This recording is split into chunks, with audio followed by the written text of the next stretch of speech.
Released on May 25, 2012, a full decade after the second installment, director Barry Sonnenfeld has once again teamed up with Will Smith and Tommy Lee Jones in their signature black sunglasses and memory-erasing neuralizers for one more alien-thwarting adventure. After the insultingly short and disappointing Men in Black 2, I was initially hesitant to learn that this duology would become a trilogy. Jones, after all, is in his mid-60s. Good afternoon. Please give your attention to my associate, Agent J. Keep it simple, Slick. Thanks a lot. Thank you, Agent K. Ladies and gentlemen, if you will, look right here. Okay, you know you're on an airplane and the flight attendant asks you to turn your cell phone off, and you like, I ain't turning my cell phone off. That don't have nothing to do with no damn airplane. Well, this is what we get. This is what happens. It gets up there, bounces around on the satellites, and blam! Just turn your damn cell phone off. Now you're gonna drive off a cliff tonight because your GPS don't work.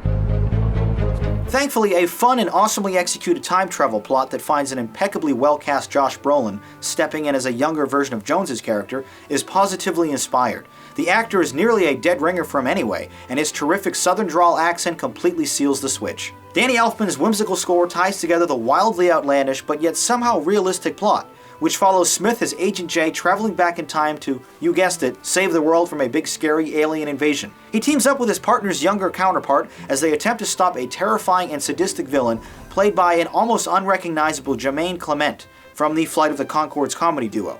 The writing is, as with previous installments, sharp, edgy, and routinely hilarious, with Brolin and Smith picking up the fantastic chemistry of the previous pairing. Jones isn't entirely absent from this picture, though. The Academy Award winner bookends the film with a thankless performance that really contains much of the film's emotional center. And that was perhaps the most striking aspect of this movie. It's not just a fun action comedy spectacle, but a story with a worthy message and a poignant resolution that'll surely pull on your heartstrings in a stirring surprise ending. This fast-paced 106-minute feature, littered with dozens of clever sight gags, cool 60s-era gadgets, and awesome special effects, has grossed over $600 million, making it the most successful of the series.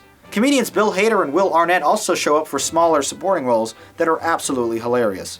The final climax, a fistfight atop the launch pad of the Apollo 11 Saturn V rocket during its historic July 1969 takeoff, is as thrilling as it is memorable, a true showstopper sequence that caps off a very fun movie. Fans of the series will immediately feel right at home with this picture, as it perfectly blends all the elements of a great action and comedy film into one immensely enjoyable story. Where the series goes from here is uncertain, but I for one wouldn't mind a Men in Black 4. But until that happens, I have no issue watching this one again and again.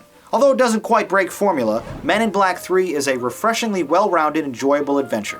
Now let's see what you had to say about this movie in the YouTube comments.